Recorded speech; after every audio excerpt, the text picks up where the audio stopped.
अस्सलाम वालेकुम, welcome to my channel food and foodies 42। आज की रेसिपी है क्रीम फ्रूट सैलड।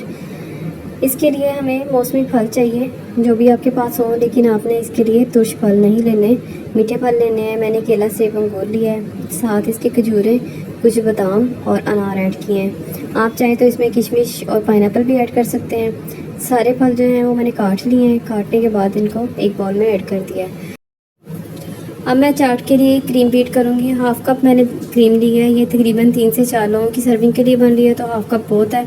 इसको मैंने ठंडा कर लिया था पहले। अब मैं इसको बीट कर रही हूँ।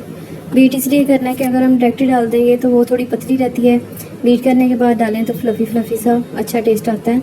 इसमें मैंने 4-5 कतरे जो है वनीला एसेंस के डाले हैं। 3 टेबलस्पून शुगर डाली है। ये डाल के दोबारा से मैं इसको बीट करूँगी और कुछ देर के लिए फ्रीज़र में रखूँगी। फ्रीज़र में रखने के बाद मैं इसको फिर 1-2 मिनट बीट करूँगी तो ये थिक हो जाएगी।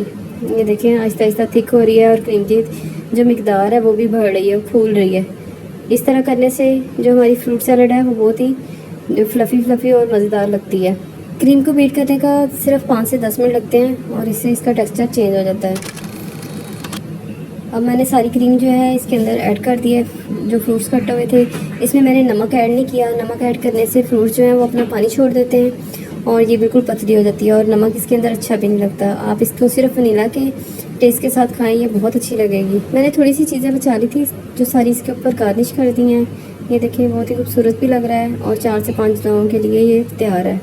अगर आपको मेरी रेसिपीज़ पसंद आ रही हैं तो प्लीज़ मेरे चैनल को सब्सक्राइब करें और दोस्तों के साथ शेयर करें। अल्लाह हाफिज़, शुक्रिया।